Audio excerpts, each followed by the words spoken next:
आई भवानी तुझ्या कृपेने तारसी भक्ताला, अगाध महिमा तुझी माऊली वारी संकटाला. आई कृपा करी माझ्यावरी, जागवी तो रात सारी. आई गोंधळाला ये, गोंधळ मांडला भवानी, गोंधळाला ये. गोंधळ मांडला ग अंबे, गोंधळाला ये. नमस्कार, मी शुभांगी मिलिंद, शाईन विथ शुभांगी मिलिंद या पॉडकास्टमध्ये तुमच्या सगळ्यांचं मनापासून स्वागत करते.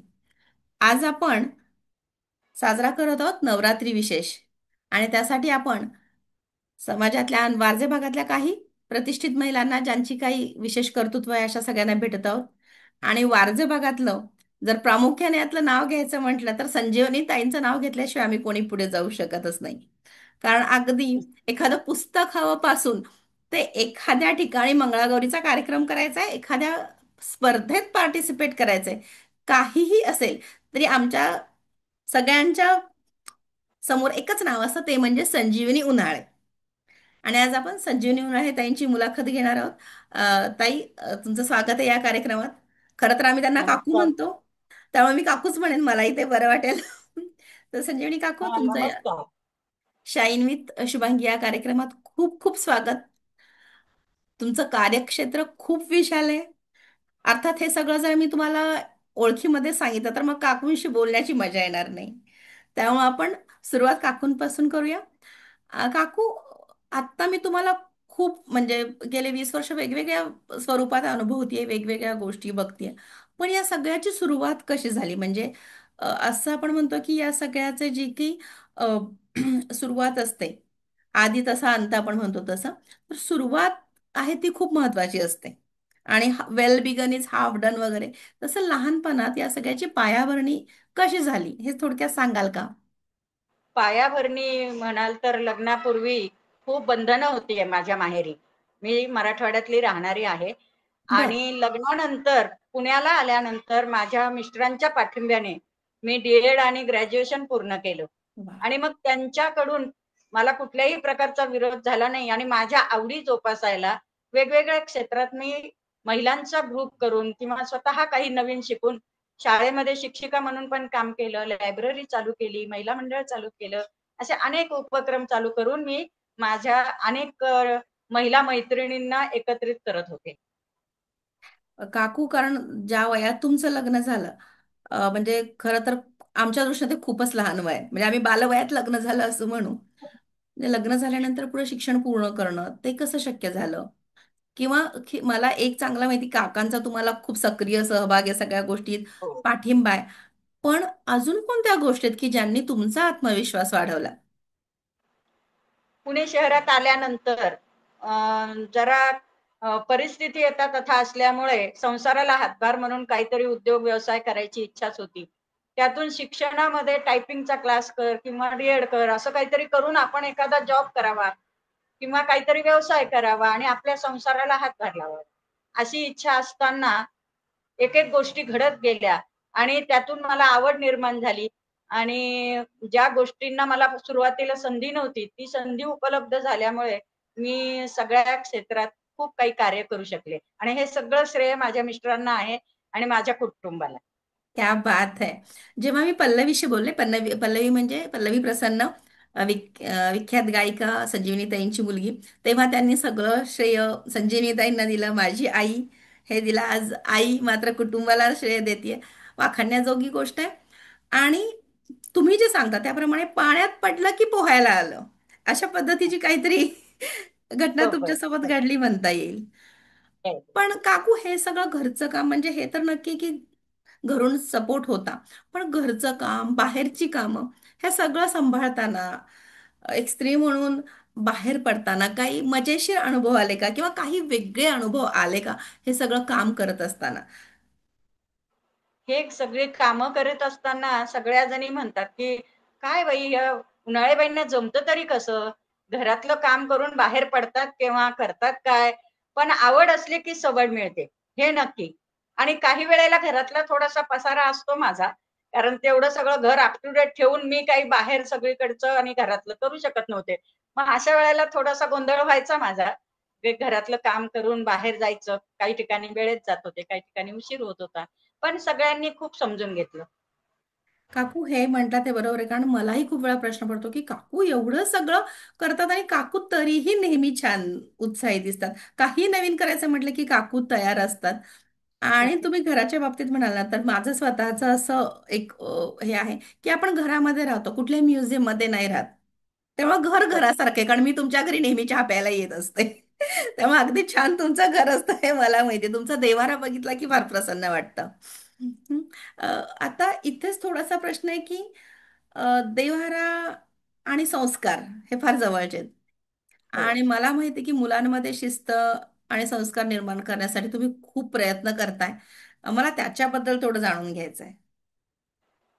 मुलांना मी लहानपणापासूनच वेगवेगळ्या गोष्टींची आवड निर्माण होण्यासाठी प्रोत्साहन देत होते. आणि घरातच मी देव्हारा असा ठेवलाय हॉलमध्येच, की आलेल्या लोकांना सुद्धा देवाचं दर्शन व्हावं. आणि शेवटी आधी देवाला नमस्कार केल्याशिवाय ती संस्कार बाहेर पडायला जायला नको, हे पण मी मुलांवर केले.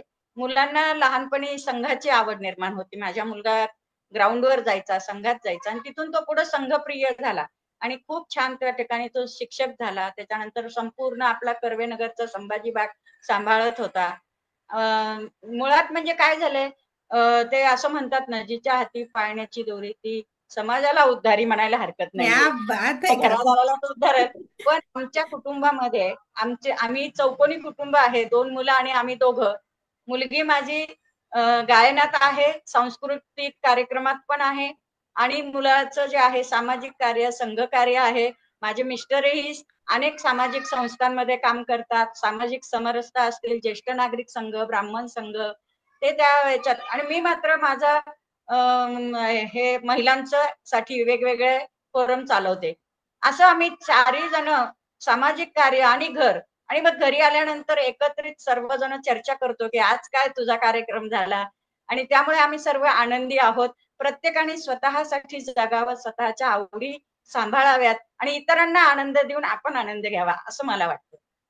म्हणजे थोडक्यात जे आपण बाहेर सांगतो ते तुम्ही आधी घरातून सुरू केलेलं आहे सगळं. आणि सगळं कुटुंब रंगलं, कीर्तनात जसं म्हणतो तसं सगळं कुटुंब रंगलं समाजसेवेत समाजकार्यात. आणि संघसेवेत रंगलेलं आहे. हो, हो. अगदी अगदी. पण तुम्ही हे कुटुंबापुरतं नक्की मर्यादित ठेवलं नाही. म्हणजे जेव्हा मी आता तुमचं संघटन बघते, मग ते उडाण असेल, कस्तुरी असेल, मधुरांगण असेल किंवा अन्य बरेच फोरम आहेत की जिथे आपण भेटत असतो सतत. तर हे सगळं सुरू करताना काही अडथळे आले का? कारण जेव्हा केव्हा अशी महिला शक्ती एकत्र येते, कारण अजूनही आपण म्हणायला हरकत नाही, हो, जरी तुम्हाला काकांचा, दादाचा सपोर्ट आहे, तरी हो, आजही हो. आपण पुरुष प्रधान संस्कृतीत राहतो. तर हो. तुम्हाला असे काही अडथळे आले का? आणि आले तर ते तुम्ही कसे हाताळलेत? काय अडथळे, एखादा कुठलाही उपक्रम करायचा असला तरी सुद्धा घरातल्यांचा पाठिंबा असला तरी आजूबाजूचे लोक आपल्याला सहकार्य करतील असं काही खात्री नसते. किंवा पुरुष प्रधान संस्कृतीमध्ये असं असतं की एक महिला पुढे जातीये तर ती तशी पुढे जायला नको, आपल्या डोईजड व्हायला नको. अशा ठिकाणी काही अनुभव आले मला. पण त्यातून मी माझं कार्य मात्र चालूच ठेवलं. कुणी काय केलं हे सांगत नाही.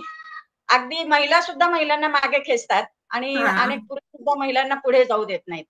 कारण काही करत असलं तरी त्यांना पाठिंबा देण्याच्या ऐवजी हम्म. त्यांचं खच्चीकरण जास्त करतात. अगदी हा अगदी अनुभव अगदी. मला आलेला आहे. अगदी खूप वेळा येतो, पण ते सोडायचं आणि पुढे चालायचं. हे माझी आज प्रवृत्ती आहे. नवरात्री निमित्त मी ज्या काही स्टोरी सांगणार त्याच्यात माझी ही एक स्टोरी आहे की पुरुष प्रधान प्रधान संस्कृतीमध्ये पुरुषांनी त्यांची सत्ता कायम राखण्याकरता स्त्रीवर चढवून येऊन स्त्रियांमध्येच कशी असूया निर्माण केली, आणि जी हां. अजूनपर्यंत म्हणजे पिढ्यानपिढ्या चालत आली आहे. अर्थात तुम्ही त्यातला कुठेतरी शिकार झाला असाल, पण त्यातून हो, तुम्ही हो, पुढे हो. आलात, वेगवेगळं काम केलं. पण वेगवेगळं. यातच म्हणजे मी तुमच्याकडे नेहमी येते, कुठल्याही प्रकारचा तुमच्याकडे भेदभाव नसतो. म्हणजे आज नाही. महाराष्ट्र किंवा आपला भारत देश आहे तो 18 पगड जाती जमातींचा समाज बनलेला आहे. वेगवेगळ्या सामाजिक, आर्थिक, सांस्कृतिक स्तरातल्या महिला आहेत आणि सगळ्यांच्या हातात हात घालून तुम्ही पुढं जात असता. तर हो. असा हा काही जो काही सगळ्यांना एकत्र साखळीत गुंफण्याचा अनुभव आहे, त्याबद्दल मला थोडं ऐकायचं आहे. काय माहितीये का, मी वस्त्यांमधून झोपडपट्टीमध्ये असं पूर्वी राजकारण पण केलं. समाजकार्य आणि राजकार्य असं दोन्हीही माझं काम चालू होतं. आणि त्यामुळे सर्व प्रकारच्या जाती जमातीमध्ये माझं काम असायचं. त्यामुळं कोणी कुठेही भेदभाव मी जातीचा केला नाही, समाजाचा केला नाही. दुसरी महत्वाची गोष्ट, कोणतीही गोष्ट एकटीकडून होत नाही. अनेक मैत्रिणी आहेत माझ्या, की मी त्यांना असं ग्रुप लीडर करते. त्यांच्या अजून 25 जणी असतील. मग त्या त्यांच्यासाठी काम करतात, त्यांना मी घेऊन चालते. अशा माझ्या 25-30 ग्रुप लीडर आहेत आणि त्यांच्या 20-20, 25-25 महिला आहेत. मग जे स्वतःला आपल्याला काही कुठं कार्यक्रमाचा आनंद किंवा आर्थिक सहकार्य मिळतं, ते इतरांनाही मिळावा, त्यांचाही सन्मान व्हावा, या दृष्टीने मी सर्वांना बरोबर घेऊन काम करते. एकमेका सहाय्य करू अवघे धरू सुपंथ. अवघे धरू सुपंथ. आणि मी बरोबर. बघितलंय काय पद्धतीनं तुम्ही काम करता, केवढे लीडर्स तुम्ही निर्माण केलेत आणि या हो. सगळ्यांना सक्षम होण्यासाठी तुम्ही मदत करता. म्हणजे तुमचं कायम एकच ध्येय असतं की समोरची महिला सक्षम झाली पाहिजे. कुठलाही ती हं. जी ही गोष्ट तुम्ही शिकवायला सुद्धा घेता, मग ती मंगळागौर असेल किंवा अगदी गरबा असेल किंवा हो. त्याहीपेक्षा पुढे जाऊन मी बघेन की तुम्ही वेगवेगळ्या स्पर्धांसाठी ज्या प्रकारे प्रवृत्त करता, तुमची तिथे भूमिका नेहमी महत्वाची असते की समोरच्या महिलेनं सक्षम झालं पाहिजे. हो. अगदी अगदी.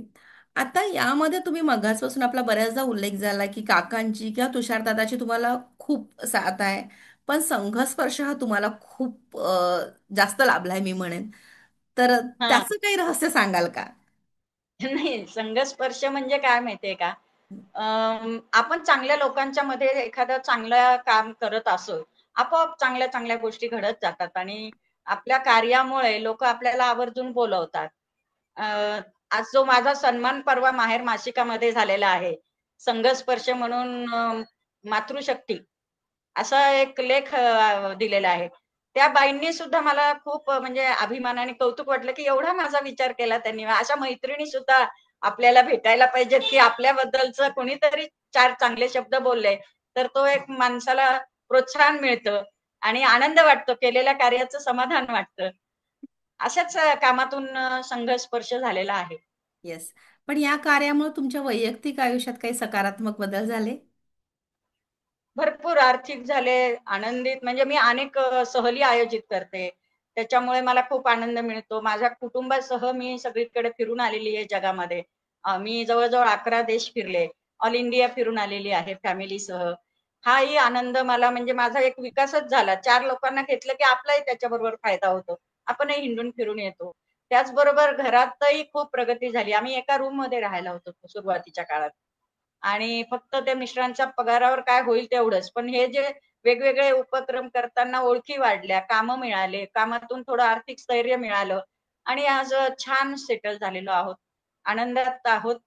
मुलगा माझा सॉफ्टवेअरमध्येच काम करतोय, सून सॉफ्टवेअरमध्ये काम करतेय. आता फक्त मला स्वतः आनंद घ्यायचा, आपला वेळ सत्कारणी लावायचा, समाजाला आनंद द्यायचा. तुम्ही आता मुलगा आणि सून यांच्याबद्दल बोलला, तुषार दादाबद्दल बऱ्याचदा उल्लेख आला. पण तुषार दादाचं काम खरंच खूप मोठं आहे. आणि अनफॉर्च्युनेटली हा जो आपला एपिसोड आहे तो स्त्रियांसाठी असल्यामुळे मी पल्लवी ताईशी बोलले. तुषार हो. दादाशी बोलणं शक्य नाहीये. पण तुषार दादाच्या कामाविषयी मला थोडक्यात किंवा त्याचं व्यक्तिमत्व घडवताना तुमची भूमिका कशी होती याबद्दल थोडक्यात सांगितलं तर मलाही आणि आमच्या प्रेक्षकांना नक्की आवडेल. काय आहे, तुषार तसा लहानपणापासून नावाप्रमाणे हुशारच आहे. खूप पण तेवढा डॅशिंग पण आहे तो. आणि त्याला ही वेगवेगळ्या क्षेत्रात काम करायची आवड होती. लहानपणापासूनच तो त्याने एक गणेश.com म्हणून एक वेबसाईट तयार केलेली होती. त्याच्याबरोबरच तो अनेक वेगवेगळ्या संस्थांमध्ये सुद्धा तो काम करतो. आणि त्याचा स्वतःचा व्यवसाय सांभाळून, तो जे काही जॉब करतो, तो जे त्याचा व्यवसाय करतो सॉफ्टवेअरमध्ये, वेबसाईट तयार करण्याचा, तो सांभाळून फावल्या वेळात तो समाजकार्यात काम करतो. आणि तशी माती म्हणायला काही हरकत नाही. हो, हो. नाही त्याचं आहे, पण सगळ्यात माझा कसा चालवते ती माझी मुलगी पल्लवी. हो, हो. अगदी ती अगदी अगदी तिला. माझ्यासारखी सगळ्या क्षेत्रात ऑलराउंड झालेली आहे. गायनाचा क्लास तर तिचे आहेतच, पण इतरही क्षेत्रात. आता उद्या तिची क्रिकेटची टीम आहे एक आणि वा, महिला क्रिकेटची स्पर्धा हे आहे उद्या कार्यक्रम आहे. महिला क्रिकेट क्या आहे बात. उद्या. हं. नक्की नक्की त्यांची मॅच पल्लवी आहे ताईशी उद्या. संपर्क करून नक्की त्यालाही आम्ही हजर राहणार. पण आता परत मी तुमच्याकडे वळते की दिवसभर तुम्ही काम करतात म्हणजे आता सुद्धा माझ्याशी बोलण्यापूर्वी तुम्ही एका कार्यक्रमानंतर ला जाऊन आला आहात हं. आणि हो, माझा झाल्यानंतर भजनी मंडळाचा कार्यक्रम आहे हे मला चांगलं माहिती आहे. तर हो, एवढा हो. उत्साह येतो कुठून नक्की? म्हणजे काही काही वेगळ्या सवयी किंवा काही थोडं रहस्य असेल, काही सिक्रेट नाही, वगैरे नाही. असेल तर सांगा ना. कंटाळा येतो. आता वयोमानानुसार आता आमचं 66 एज आहे. ह्या वयाला थोडासा खरा थकवा येतो. पण काय झालंय, जबाबदाऱ्या कमी झालेल्या आहेत आणि आपला वेळ आहे सध्याच्या परिस्थितीत. त्यामुळे तो वेळ सत्कारणी लावण्यासाठी उत्साह सगळ्या महिलांच्यामुळे मला येतो. असं होतं. एखादा कार्यक्रम करायचा आणि 4 जणी येणार आहेत म्हटलं, की मी तयार होते. क्या नाहीतर बात नव्हतंच. आहे. बरोबर. म्हणजे थोडक्यात आमचा किंवा या महिला शक्तीचा उत्साह तो तुम्हाला प्रेरित करतोय आणि तुम्ही आम्हाला प्रेरित करताय. बुमरँग इफेक्ट म्हणायला बरोबर आहे. हरकत नाही. हे नवदुर्गा, नवरात्र नुकतेच आलेले आहेत. त्या नवदुर्गेचा आशीर्वाद, स्त्री शक्ती जी आपल्यात निर्माण झालेली आहे, ही सगळ्या आपल्या शक्ती निर्माण होत आहेत नवदेवी. त्यांचाच आशीर्वाद आपल्याला आहे. नक्की. काकू आता यात कधी तुम्ही थोड्यावर रिकामे असाल असं मला वाटत नाही. पण तुमच्याकडे बघितलं की थोडा हेवा पण वाटतो कारण घरात खाली लायब्ररी आहे. तीही तुम्ही खूप उत्तमरित्या चालवता. तर असं फावल्या वेळात तुम्हाला काय करायला आवडतं? फावल्या वेळामध्ये मला काय माहितीये का, अ, एकत्रित जाणे किंवा ट्रिपला जाणे, सगळ्यांशी बसून गप्पा मारणे आणि सगळ्यात आवडीची गोष्ट म्हणजे मला टीव्ही मालिका पाहायला पण आवडतात. क्या बात है. त्यामुळे एरवी आपण असं म्हणतो, की 7च्या आत घरात. तर हा. मी सतत कार्यक्रम करत असते. पण अगदी बऱ्याच वेळा 7च्या आत घरात येते. 7 नंतर मी टीव्ही मालिका पाहायला सोडत नाही. तो उत्साह आहे ना आणि मला आवडतात खूप त्यातून पाहायला. पण वेगवेगळे आयडिया घेतात तुम्ही मला माहिती आहे ना. प्रत्येक वेळेस नवनवीन गाणी कुठून येतात? नवनवीन खेळ कुठून येतात त्याचं उगमस्थान कळलं आता मला. नक्की नक्की. बरोबर आहे. पण काकू खूप कठीण काळातनं पण तुम्ही गेलाय, आम्ही तुमचं स्ट्रगल पाहिलेलं आहे. मग अशा वेळेस तुम्ही स्वतःला काही एखादा मंत्र सांगता का किंवा स्वतःला कशी प्रेरणा देता? स्वतःला प्रेरणा द्यायची म्हणजे काय माहितीये का? मुळातच आता आपण वेगवेगळ्या क्षेत्रात इतके रममान झालेलो आहोत. तर मला असं वाटतं, की आपण आपला वेळ आपला हा स्वतःसाठी दिला पाहिजे. आरोग्याची काळजी घेणं गरजेची आहे या वयामध्ये. त्यामुळे सकाळचा हास्य क्लब आम्ही चुकवत नाहीत. हास्य क्लब आम्ही चालू केलेला आहे. हसा आणि निरोगी निरोगी राहा. राहा. मंत्र मात्र आम्ही हास्य क्लबमध्ये देत असतो सगळ्यांना. आणि त्याच्यामुळे काय माहितीये का, आपण आहोत तोपर्यंत आनंदी राहू, आनंदी जगू, निरोगी राहू. हाच मंत्र मी स्वतःला आणि इतर माझ्या मैत्रिणींना सुद्धा देते. तरी अजून एखादा मंत्र आपल्या तरुण मैत्रिणींना, कारण हा जो तरुण प्रवास तुम्ही. मैत्रिणींना मला एक सांगायचं आहे, की तुम्ही खूप शिकलेल्या आहात, खूप बिझी आहात. मला वेळ नाही, मला वेळ नाही. हा शब्द स्वतःचा काढा. काढून टाका आयुष्यातून आणि स्वतःसाठी जगा. मुलांना पण वेगवेगळ्या क्षेत्रात एक परंपरा असते. आईचा आदर्श मुलांच्या पुढे असतो. आई जर बिझी असेल, काहीतरी छान चांगल्या कार्यात, वेगवेगळ्या कार्यात भाग घेत असेल, तर मुलांनाही वाटतं, की आपणही असं काहीतरी कुठेतरी खेळायला जावं, कुठेतरी गाणं म्हणावं, कुठेतरी डान्स करावा आणि सगळ्या क्षेत्रात शिकणं हे काही कमी नाही. वय झालं तरी शिकत राहिलं पाहिजे. आणि स्वतः ज्यावेळेस आई स्वतः अपडेट असेल ना, तर तिचा आदर्श मुलं घेतात. म्हणून तरुणींनी तर सगळ्या क्षेत्रात आवर्जून सहभागी व्हावं. हं. वेळ नाही हा शब्द काढून टाकावा. ठीक आहे, तुम्ही सॉफ्टवेअरमध्ये जरी काम करता, सॅटर्डे, संडे झोपू नका. संडेला एखाद्या कार्यक्रमात जा पाहायला. इतरांच्या बरोबर थोडासा आनंद घ्या, एकत्रित राहा. हे महत्वाचं आहे. काकू खूप छान संदेश दिलाय कारण आजकालची लाईफस्टाईल लोकांची अशी झाली की 5 दिवस खूप काम आणि 2 दिवस फक्त झोप. आणि कुठल्याही प्रकारचं स्वतःकडं तब्येतीकडे किंवा सोशल सामाजिक सांस्कृतिक कुठलंच बंधन राहिलेलं नाहीये. आणि तुम्ही जे सांगता ते बरोबर आहे कारण पुढची पिढी जर सुसंस्कृत व्हायची असेल, सुशिक्षित ती होणारच आहे कारण तुम्ही त्यांना कॉन्व्हेंटमध्ये घालताय, याच्यात घालताय, शिक्षण देताय, पण संस्कार घरातून येणार आहेत. संस्कार कमी पडतायत. खरंय. संस्कृतीने एकत्रीकरण राहिलेलं नाहीये. कुटुंबाची संख्या कमी झालेली आहे. बरोबर. नाती-गोती कळत नाहीयेत. मग कधीतरी एकत्र येणं महत्वाचं असतं, की ज्याच्यामुळे आपल्या सगळे एकत्र आल्यामुळे नातीची ओळख राहते मुलांना आणि कॉन्व्हेंटमुळे तर संस्कारच राहिलेले नाहीयेत. अगदी मान्य आहे, अगदी. त्यामुळे संस्कार वर्ग किंवा घरातले धार्मिक कार्यक्रम आवर्जून मुलांसाठी केले पाहिजेत. त्यांना ते कळायला पाहिजेत म्हणून. खूप काकूंचा दृष्टिकोन खूप घेण्याजोगा आहे आणि नुसता त्या संदेश देत नाही तर त्या स्वतःच्या कार्यातून हे सिद्ध करतायत. तुमच्या या सगळ्या येणाऱ्या कार्यासाठी खूप खूप शुभेच्छा. भविष्यातल्या पण खूप कार्यक्रमांमध्ये आपण एकत्र येत राहू, ही सदिच्छा. जशी धन्यवाद. सुरुवात मी केली, तशी देवीच्या एखाद्या वाक्यानं तुम्ही शेवट करावा, एवढीच एक विनंती. धन्यवाद. धन्यवाद. नाही, एखादं वाक्य तुमच्याकडून ऐकायचंय काकू, देवीबद्दल एखादं गाणं, सरळ एखादं वाक्य. प्रार्थना, देवीची प्रार्थना म्हणते मी सरळ. अगदी मला आवडेल. या देवी सर्वभूतेषु शक्तिरूपेण संस्थिता. नमस्तस्यै नमस्तस्यै नमस्तस्यै नमो नमः.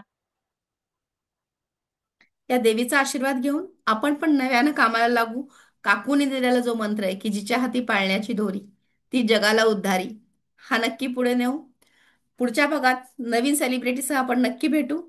तोवर नक्की stay tuned for shine with Shubhangi Milind. धन्यवाद.